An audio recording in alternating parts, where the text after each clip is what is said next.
Bonjour, bienvenue dans la série sur les échecs. Alors, nous allons parler maintenant de l'attaque à l'aile dame, à supposer qu'il n'y a pas eu de roc de ce côté. Elle est moins spectaculaire et plus matérialiste que l'attaque de mat, bien entendu. Toutefois, elle peut être indispensable, évidemment. On peut mener une attaque pour obtenir divers gains et un joueur n'a pas toujours le loisir de choisir où il va attaquer. Cela dépend fortement de la position.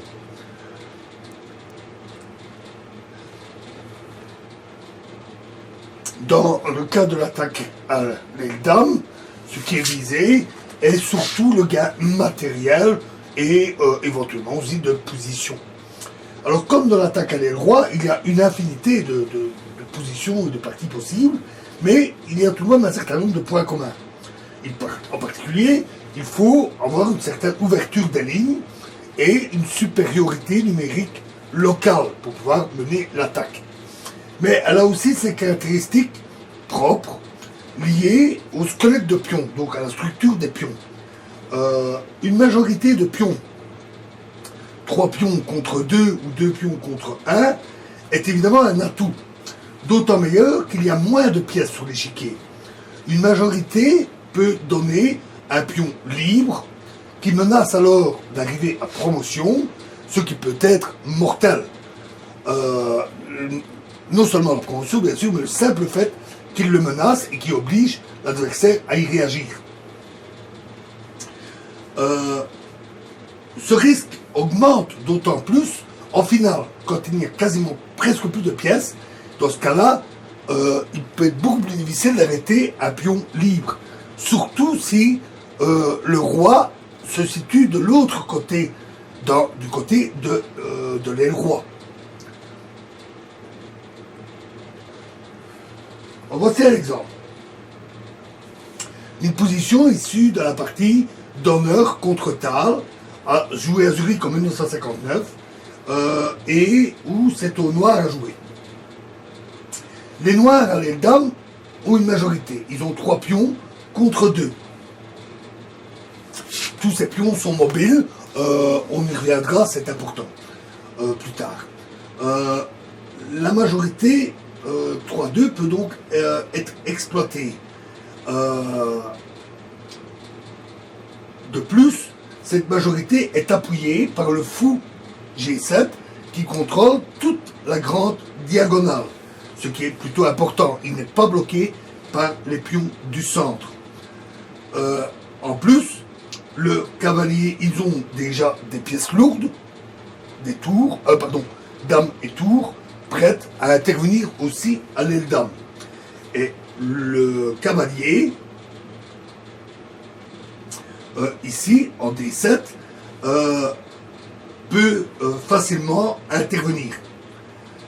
La majorité des blancs au centre, 3 pions contre 2, ici 3 contre 2, ne contrebalance pas du tout cette possibilité.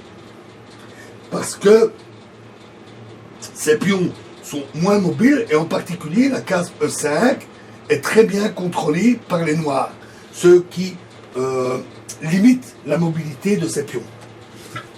Alors, C4 a très très bon coup, qui obéit à un principe général, qui souffre de beaucoup d'exceptions, mais un principe général qui est qu'il faut avancer le pion qui n'a pas de vis-à-vis, c'est-à-dire de pion blanc en face de lui, puisqu'il vise justement à arriver au bout.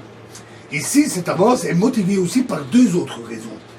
Premièrement, préparer B5, pour avoir alors des pions liés à l'attaque.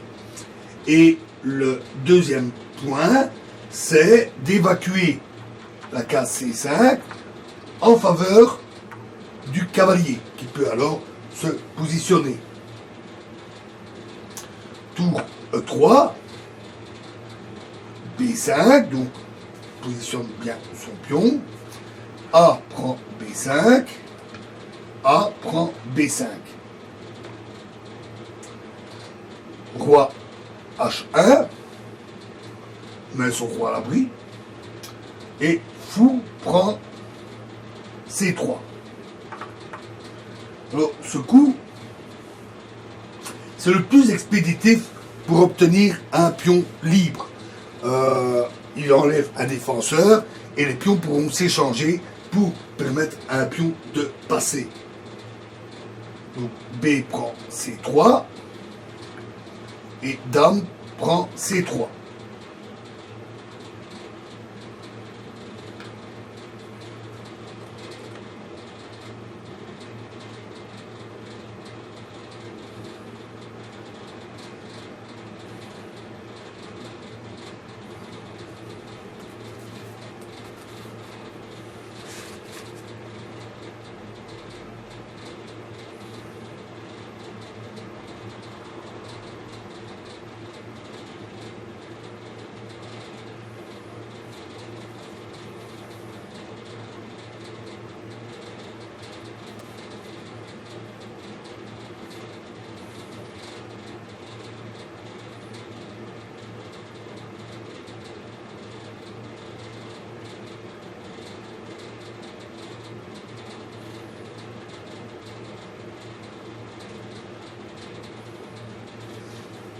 Alors, la prise de la dame, évidemment, serait assez catastrophique. Donc, tour prend B5. Et dame D4. Mais la dame à l'abri. De plus, en bougeant ainsi la dame, cela débloque le pion libre qui peut maintenant avancer. Et cela prépare en plus l'arrivée du cavalier en C5, protégé à la fois par le pion et par la dame. Donc, dame E1 protège sa tour. C3. Et ce coup menace C2, suivi de la promotion protégée par la tour. Donc, tour en B1, pour éviter ça, cavalier C5. Et voilà maintenant qu'on a une double menace. On a C2, tour C1, et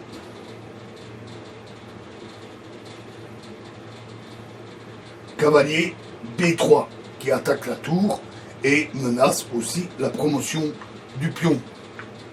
Et cela menace aussi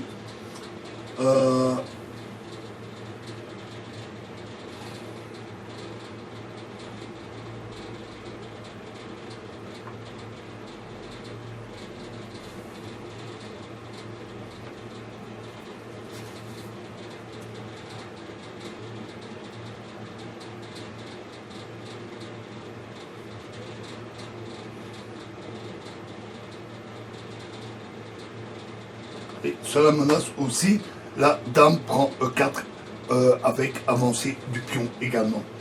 À ce stade, les blancs ont abandonné, tout simplement. Alors, dans la prochaine vidéo, nous parlerons de l'attaque de la minorité. Je vous remercie.